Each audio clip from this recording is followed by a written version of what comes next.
Ikra, yodot, ambo mato o mapa menyuma, akra kam. Doy la bienvenida a esta conversación que se realiza en el marco de la 11ª Semana de Cine Portugués en Buenos Aires. La misma se está realizando en realidad en dos partes. La primera se hizo en la Sala Lugones. Ayer tuvo su última función, el ciclo Palabras en Movimiento, Lisboa, Cine y Literatura. Y una segunda parte que comienza este jueves en la Sala del Malva, en Malva Cine, que va a contar bueno, con el apoyo que, como todos los años, tiene el Instituto Camões, la Embajada de Portugal en Buenos Aires, la Fundación Carlos de Gulbenkian, la Cinemateca Portuguesa, la Cámara Municipal de Lisboa y el Museo de Arte Latinoamericano de Buenos Aires, el MANO. En la programación de este año tenemos, bueno, el gusto de contar con la película Crowra, a Flor de Buriti, de René y Joao, que están acá con nosotros, y los invitamos a tener esta conversación para poder hablar un poco más sobre la película, poder conocer más a profundidad todo el trabajo que hicieron. Y para llevar adelante la conversación, contamos una vez más con el agrado de tener el apoyo y la compañía de la revista de cine La Vida Útil. En representación de ellos tenemos acá a Lautaro García Candela, que es crítico y también realizador de cine, que va a estar charlando con René y con Joao. Y acá nos quedamos atentamente para escucharlos y bueno, disfrutar de este encuentro. Muchas gracias por estar acá, a ustedes, a los presentes, y nos quedamos atentos escuchando. No quiero robarles más tiempo. Muchas gracias. Bueno, gracias, Cristian. Hola, René, hola, Joao. Bueno, nos estamos conociendo ahora. Eh,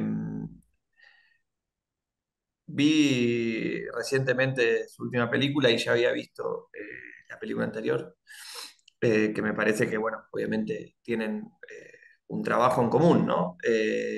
Y la verdad es que me parece que algo que quizás uno en las entrevistas ya aparece, pero quiero que me lo cuenten ustedes de primera mano y quiero saberlo porque creo que cuando ustedes me lo cuenten se van a ocurrir más preguntas y más cuestiones para charlar.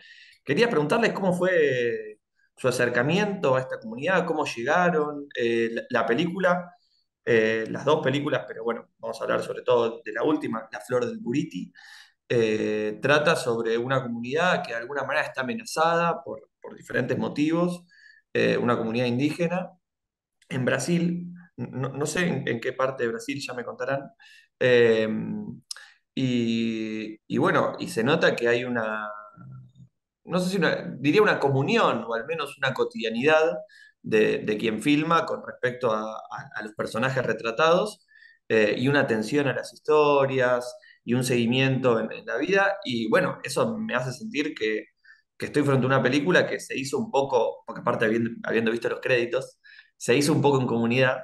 Entonces, o al menos de una manera como equidistante, ¿no? No siento, o al menos no parece que haya sido como una mirada muy vertical.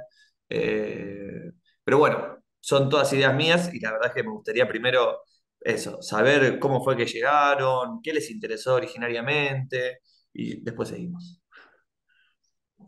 Lindo, bueno, gracias. Voy a volver un poco en el tiempo, ¿no? Para empezar a contar esta historia, porque realmente son casi 15 años conviviendo con los Creo. Bueno, primero voy a contar, los Creo son un pueblo del norte de Brasil, están en un estado que se llama Tocantins, habitan un bioma que se llama Cerrado. Es una especie de sabana brasilera, una sabana tropical, por decir algo, muy diferente de la floresta amazónica, donde tenés una vegetación muy densa, muy húmeda. Ahí en esta zona tenés 6 meses de seca, cuando no llueve nada, y 6 meses de lluvia permanente. Entonces, bueno, esta es la región que habita este pueblo.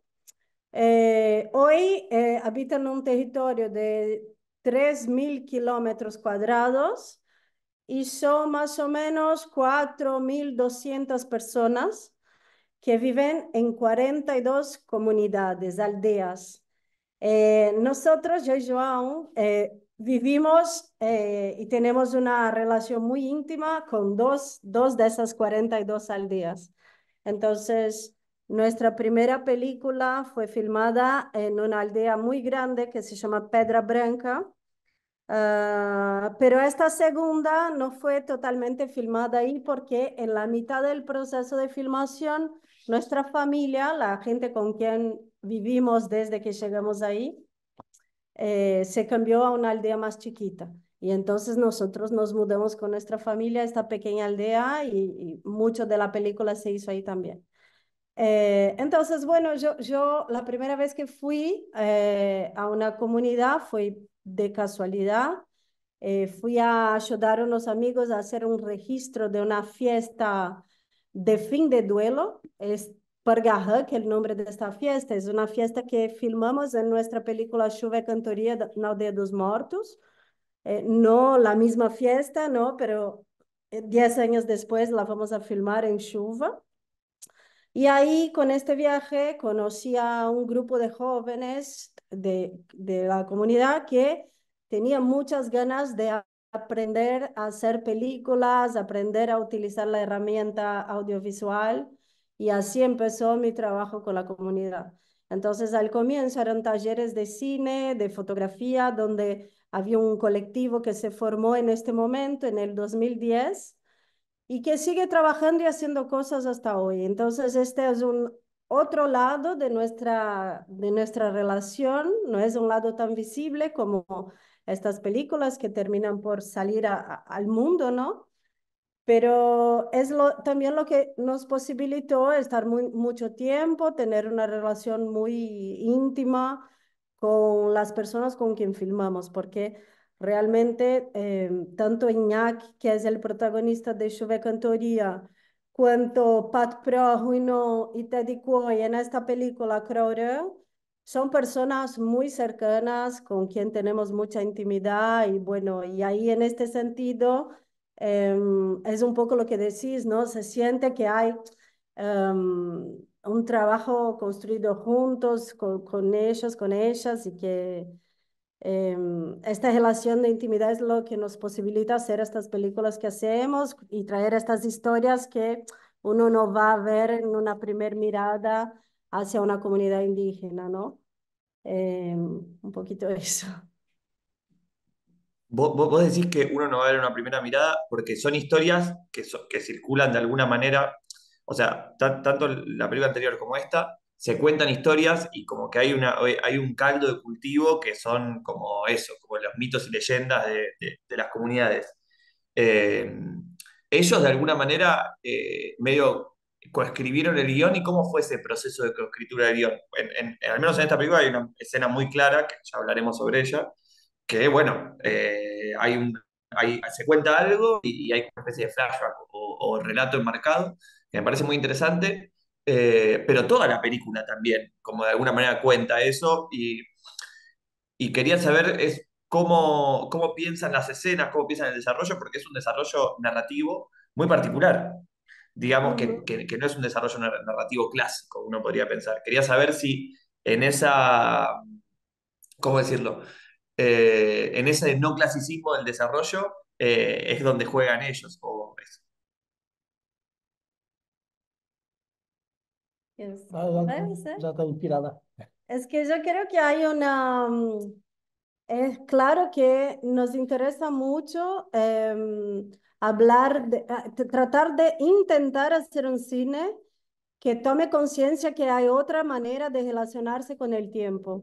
Y eso es lo que nos pasa cuando estamos en la comunidad. Y entonces yo creo que cuanto más profundizamos cuanto más tiempo compartido, yo creo que más esta sensibilidad de percepción de otra forma de contar una historia, por ejemplo, nos va entrando. Y eso nos interesa mucho, porque cuando uno llega a la comunidad y va a escuchar una historia de un anciano, de una persona que te va a contar un mito, o mismo la manera correcta de hacer determinada fiesta, ¿no? Porque los creos son un pueblo de fiesta que viven haciendo eh, se manifiestan así, ¿no? Su cultura. Entonces, este cuentito te puede llevar días, porque hay tantas bifurcaciones cuando, no, nosotros somos muy desde donde sale un personaje, donde llega un personaje.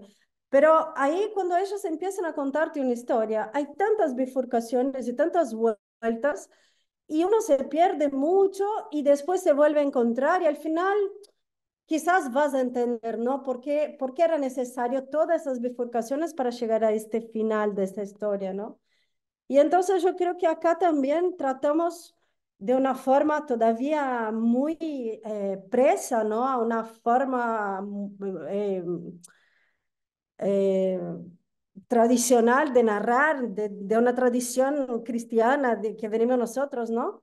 Pero yo creo que estamos logrando distanciarnos un poquito más de esta forma y buscar incorporar más esa mirada creó a la manera de contar una historia. Entonces yo creo que esas bifurcaciones todas y esta manera de entender cómo las violencias siguen siendo las mismas, ¿no? A través de los tiempos se cambia la forma, se cambia las herramientas, pero la violencia es esencialmente la misma. Entonces, eh, lanzamos mano de todas esas cosas para contar esta historia.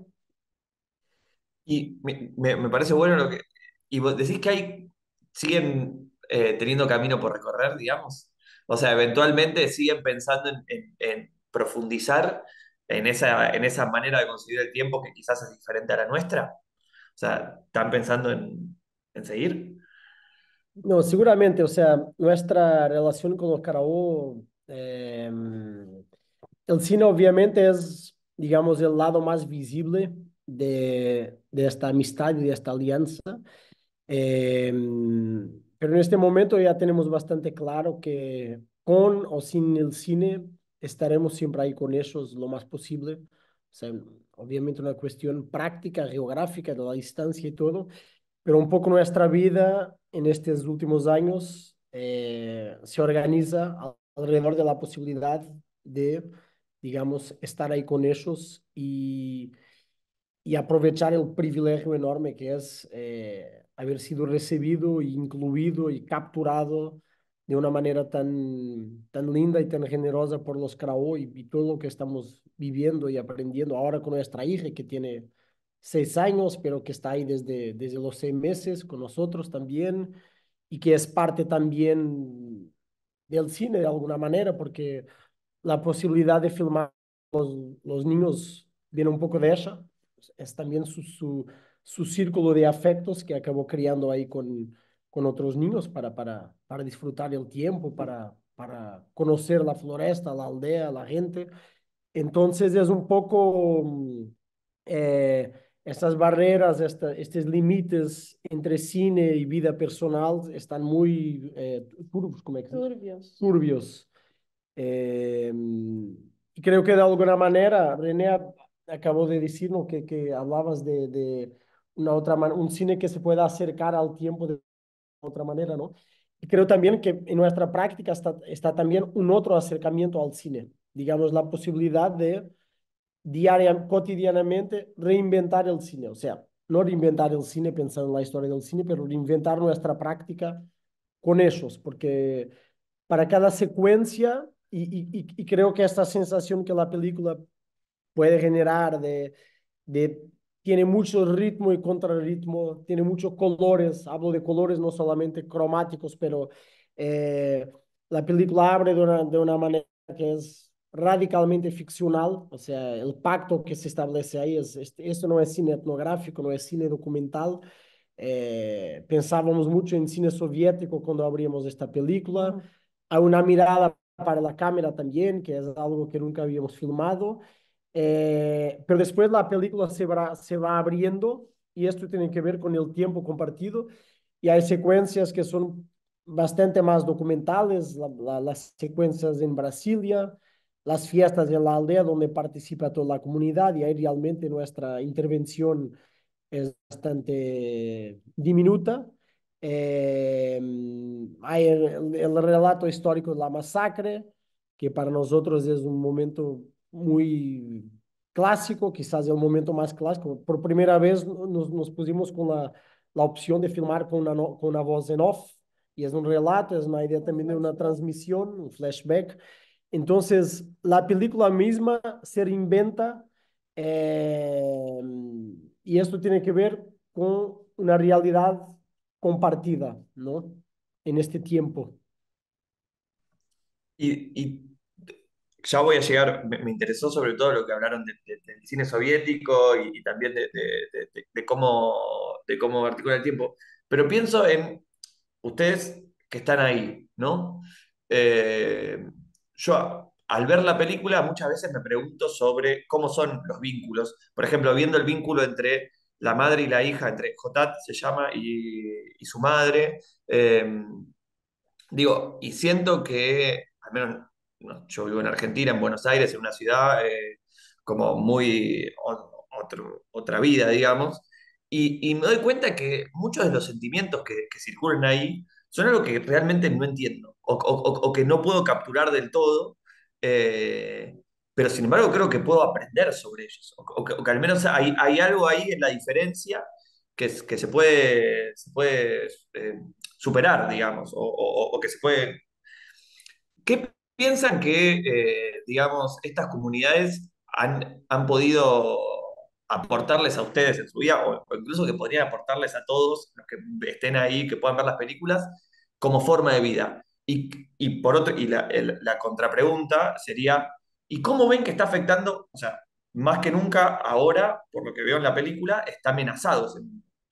Entonces, ¿cómo está siendo esa amenaza, digamos? ¿Cómo se están llevando con esa realidad que no es una realidad porque lo de ellos también es realidad, pero como con esa... Bueno, se entiende mi pregunta. Ujú. Son dos preguntas. Sí. ¿Quieres contestar? Lo que ahora presentando la película en Portugal y en Francia, ¿no? Que se estrenó ahora al inicio del mes de mayo.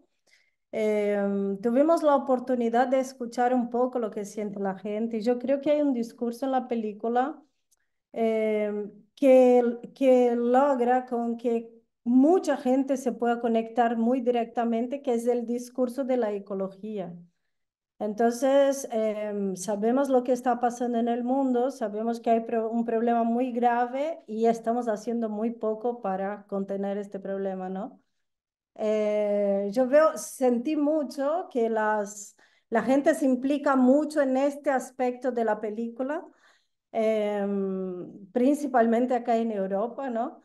Em, que Sí, iba- pero yo creo que algo que distingue la película de, digamos, una película militante o una película, o sea, hay mucho cine hecho también en Brasil, muchas veces por gente del documental con muy buenas intenciones y que, digamos, ideológicamente están en el mismo lugar y con lo cual compartimos ideas y lo que uno piensa sobre el estado del mundo, la cuestión indígena en Brasil, pero no necesariamente el abordaje es similar. Yo creo que un amigo portugués un día dice, bueno, las películas con mensaje solo sirven para convertir a los que ya están convertidos, digamos. Es para evangelizar los evangelizados, ¿no? Y creo que esta película es otra cosa justamente por un intento de hacer una traducción de un otro mundo, ¿no? Y en esta traducción hay también una construcción, digamos que no hay una subserviencia nuestra a una determinada realidad o una mirada pretensamente neutral. Lo que realmente cada día nos parece más claro que es la potencia de nuestra película, aparte del cine, de la discursividad, todo, o de las temáticas, la ecología, todo eso está ahí, obviamente, pero más que todo es adentrar en la intimidad de gente que es muy cercana de nosotros, a pesar de las diferencias que son enormes desde donde uno viene y desde donde uno está filmando. Entonces, creo mucho en la potencia de la intimidad como forma de traducción de un mundo sensible, y acá sí entra las posibilidades infinitas del cine, digamos. Y creo que tiene un poco que ver con tu pregunta, que capaz hay cosas que no se entienden, un poco como cuando uno ve una película eh, en Turquía o en Irán, o incluso películas de Ozu, que es un cine que en su tiempo era un cine muy comercial, que se veía un poco en todo el mundo, pero hay mucha cosa en una peli de Ozu que yo no entiendo, del resto, del tiempo, del misterio, sí, son sutilezas eh, culturales, pero también individuales. Esto es, que es algo que incluso en nuestra primera película nos interesaba mucho.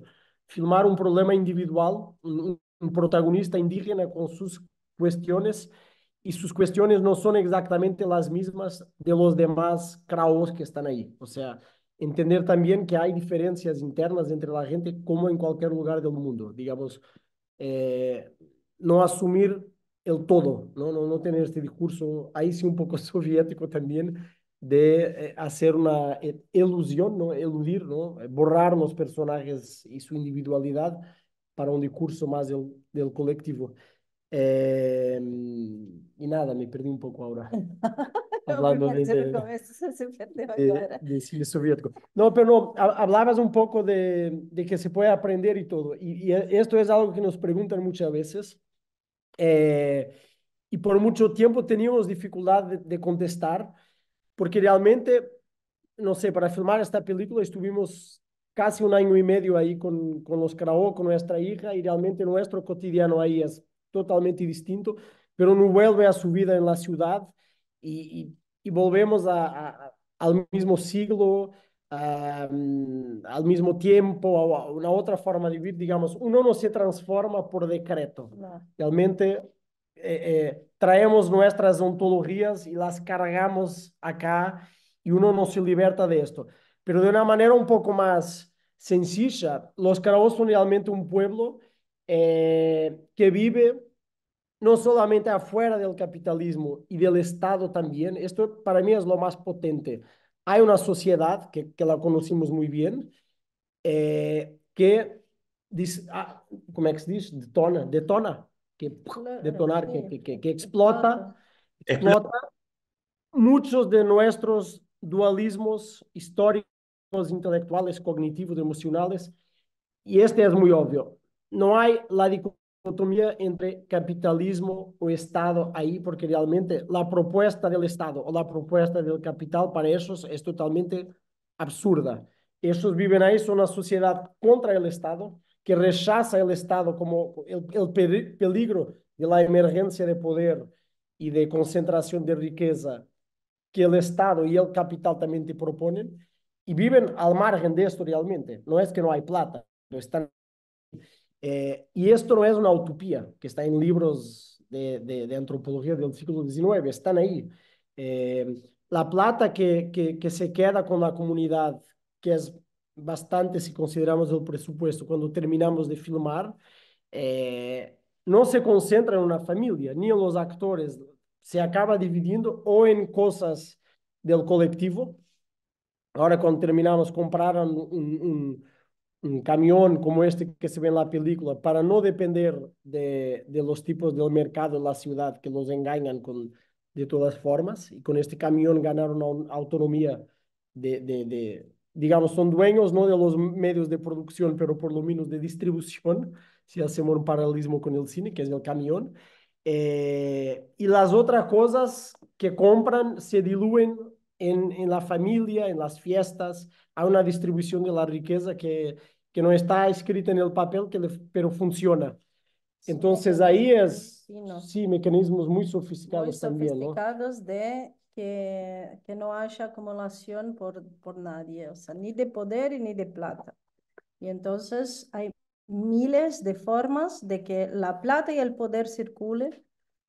Y esto hace con que la sociedad sea muy pareja, ¿no? Y esto intentamos filmar también, pero son cosas muy difíciles de explicar, pero creo que hay un lado también muy en los detalles que está en la peli, de esta idea de transmisión constante y de un movimiento constante de gente, de palabras, de ideas, de semillas. Pat Pro dice a Ruinón cuando la visita, bueno, llévate estas semillas para tu mujer que le prometí las semillas.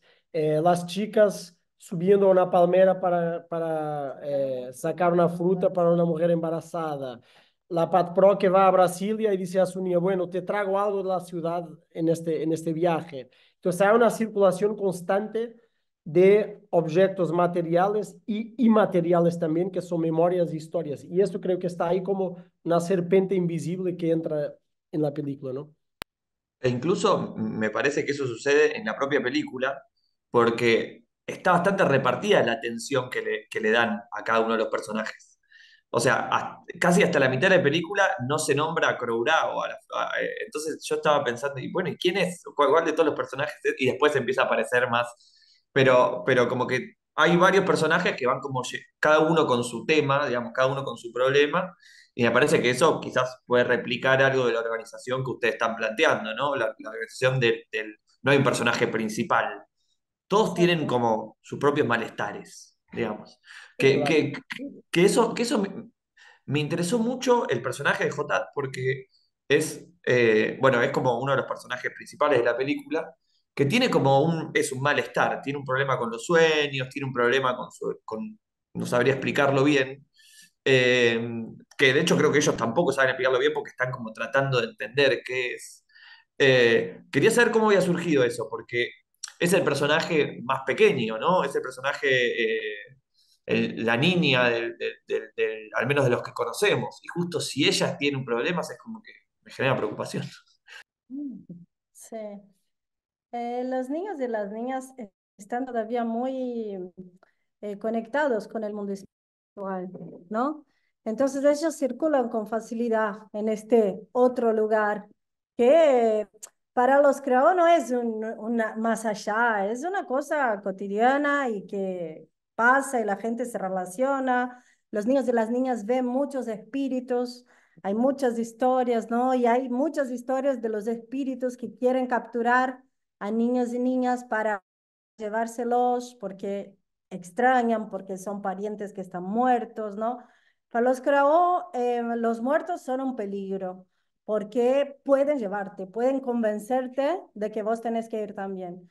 Y entonces, cuando uno se enferma y uno no está bien de salud, es porque su espíritu se está afastando de su cuerpo y eso es muy peligroso, porque es cuando los espíritus pueden atraparte. Ella está como en este lugar, o sea, ella sueña, los sueños también para los creadores tienen un papel fundamental porque te pueden dar huellas de lo que tenés que hacer, no sé, en el próximo día o mañana, si vas o no a salir a cazar, si puede ser peligroso. Entonces, Ñontet está un poco en este lugar y también fue un dispositivo que encontramos para volver a estos dos momentos de la historia de los creadores de los últimos 100 años de esta comunidad, con estos hechos que fueron muy brutales y a la vez están muy relacionadas a la tierra, ya a esta necesidad muy fuerte de tener la tierra, no, porque ellos dicen que no es que tienen la tierra, es que la tierra los tienen a ellos, o sea, ellos son de la tierra, ¿no? Y entonces ellos tienen esa inversión que nosotros no tenemos muy clara. Y entonces, ñontate, esa niña que está ahí, como tiene sueños, se siente mal, no sabe muy bien lo que le está pasando, y a la vez puede ser que se vaya a transformar en una chamán, porque es más o menos la edad que tiene ella cuando uno empieza a entender que puede ser que vaya a ser un chamán. Y entonces, en este caldo de cosas es el lugar donde ella está y no nos interesa mucho definirlo, explicarlo demasiado, porque, bueno, porque es así, porque uno tiene que sentir y pensar, ¿no? Y entender a partir también de sus concepciones. Obviamente uno que no cree en chamanismo no va a tener jamás esta posibilidad para Yontet, ¿no? Pero así la pusimos. Porque aparte, siento que ese es como un momento muy fundamental de la vida, o sea, como que se inician de muy jóvenes, ¿no? Como muy niños, cuentan las historias de iniciación, que parecen bastante terribles, para hasta lo que tengo entendido que son solamente los hombres. Eh, Quería preguntarles algo con respecto a cómo contar a las fiestas y a cómo se relacionaban con las historias, porque lo que vi son historias orales, o escuché historias orales de ellos, y después por otro lado, como las fiestas que son bailes, ¿no? Que son bailes, pero ¿tienen representaciones también? ¿O ustedes trajeron una representación? ¿Hacen como obras de teatro o pequeñas, no sé, no sé cómo explicarlo? o es más una cultura puramente oral y no representativa? Sí, no, porque Es muy es muy representativa. representativa, no existe la idea del teatro, pero en todas las fiestas hay determinadas figuras que performan de manera distinta en cada fiesta y muchos de estos, digamos, personajes rituales, hay por ejemplo un hombre que es un payaso ritual, que es el Hochwa, y, y lo que determina si vos vas a ser un payaso en el ritual de la fiesta de la batata, que es una fiesta enorme, lo que determina esto es tu nombre. Hay determinados nombres que dicen, bueno, vos vas a ser Hochua. Ponele que los Andrés, Manolos y Pablo son Hochua desde que nacen. Entonces, este Hochua se activa, digamos, en el contexto, yo iba a decir fílmico, pero ritualístico, y, y hay otros también, hay otros contextos donde, pero me parece que incluso hay una performatividad muy fuerte en el chamán, o sea, vemos los chamanes cómo curan la gente, o sea, son doctores obviamente también, ¿no? Pero hay una performatividad. Eh, los cantores y las cantoras también, que los vemos muchas veces en la película, digamos, que actúan entre muchas comillas, pero de otra manera en las fiestas. Incluso la oralidad karaoke es bastante visual también, juegan mucho con el fuera de cuadros, están todo el tiempo, es algo que siempre intentamos filmar también, que son estas miradas para afuera y esta gestualidad que te apunta para un otro lugar, entonces siempre están abriendo, digamos, que el discurso no cierra, y por eso, como decía René, puede ser tan confuso muchas veces entender el sentido de las historias y todo. Nos parece que la idea de la representación, y esto ya en la primera película nos quedó un poco claro, que, no sé, la manera como hacemos cine es también bastante ritualística, ¿no? O sea, hay un tiempo, y hay un código, y hay un rigor también, o sea, nos parece que hay una posibilidad de hacer un cine riguroso, aunque lo hacemos somos 3 personas o 4 filmando ahí, aparte de nosotros dos, son 2 personas más, y bueno, todos los karaoke, pero de afuera, y creo que los karaoke entienden también un poco del rigor estético y de la búsqueda nuestra, porque la tienen también en las fiestas. La representación, la transmisión oral, la puesta, no sé, o sea, los rituales son una gigantesca puesta en escena que tarda un montón de días. Y creo que ahí se encuentra mucho el cine con su cultura Sí. y un entendimiento mutuo de las posibilidades estéticas y discursivas de lo que se puede construir. Y ellos performan personajes específicos. Entonces, son agencias del mundo vegetal y animal que ellos incorporan en determinadas fiestas. Tenés la fiesta del pescado y de la alondra, donde hay una cosa ritual donde hay los pescados y las lontras y cada uno va a performar de una forma. Y en la fiesta de la batata, por ejemplo, tenés la calabaza, tenés la papa, la batata y cada uno tiene su forma. La calabaza es muy pesada y camina así. Entonces es muy performático, que la tiene muy adentro. Me interesó, perdón, y para cerrar, pero siento que no hablamos tanto de la cuestión más de puesta en, hablamos, pero de la cuestión de puesta en escena más formal, que me parece muy interesante. Primero, dos cosas. Por un lado, siento que ahora que dijeron que fueron 3 en el rodaje, o en general, cómo pensaban la iluminación, porque yo sentía que todos los planos eran muy sutiles, eran muy sofisticados en tanto a la iluminación y en tanto